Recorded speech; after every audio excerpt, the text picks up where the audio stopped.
Good morning, dear students. Today we will proceed our next chapter of history, that is Janpads and the Mahajanpads from 600 to 100 BCE. In earlier chapter, we have studied about the Vedic civilization and the social, political, and economical life of the people. Society at that time was very advanced. Towns, cities, even kingdoms or janpads had come up towards the later Vedic period. So, students, in this chapter, we shall study about janpads and Mahajanpads that existed around 600 BCE in India.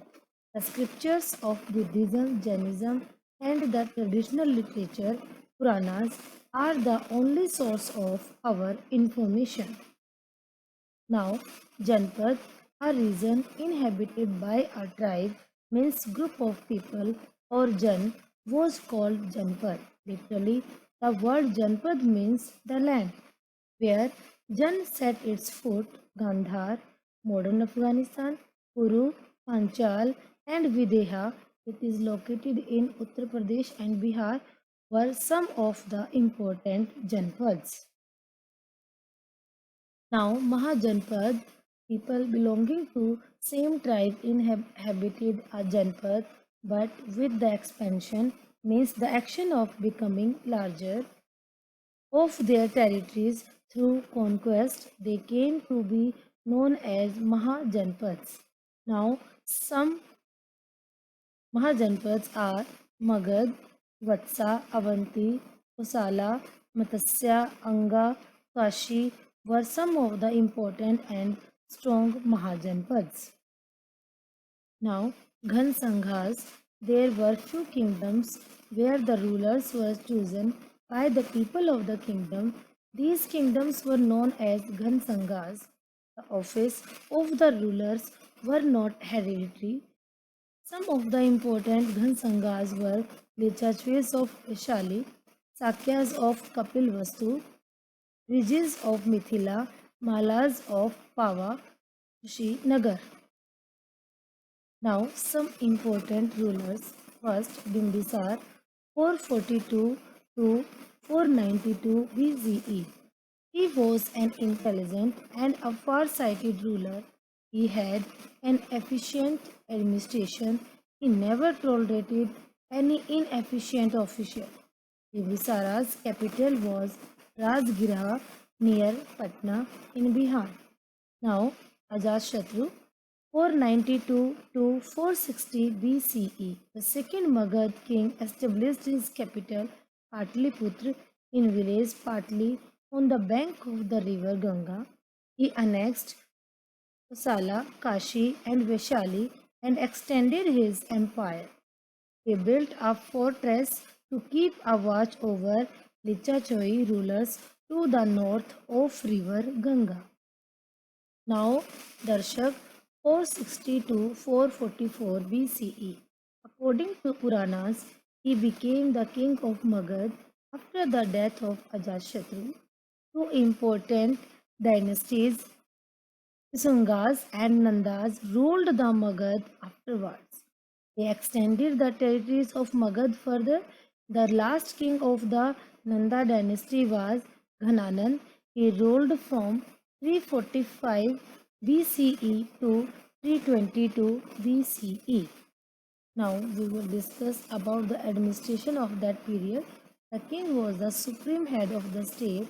He became very strong and enjoyed vast power. He was also the head of the army and led the wars. There were many officials to assist in him in discharging his duty.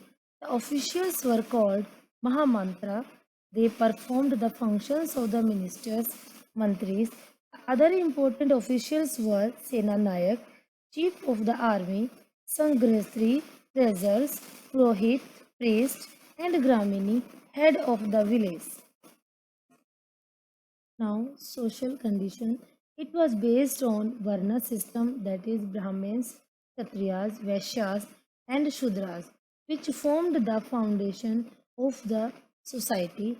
The Kshatriyas were considered better than the Brahmins. The Vaishyas were called Grahapatis who followed agriculture, cattle rearing, and trade. The Varnas were based on birth, not on work. The women occupied a prestigious or important place in the society. They studied Vedas and their education was given importance. There were some tribes which were considered untouchable. Now, religion, the rigidity of Varna system and the strict rituals made the people drift away from the Brahmanism and Hinduism. Buddhism and Jainism became popular during this period as they discarded any type of casteism or rituals. Now, economic condition. The use of iron brought a radical or great change in the life of the people of Magadh. The main occupation of the people were cattle rearing and agriculture. The land revenue was charged from 1/12 to 1/6 of the total produce of the year known as bhag or share. Their main crops were wheat, cotton, rice, and sugarcane. People of different vocations or places had their own organizations which were called as guilds. Each guild had its own head known as Shrine.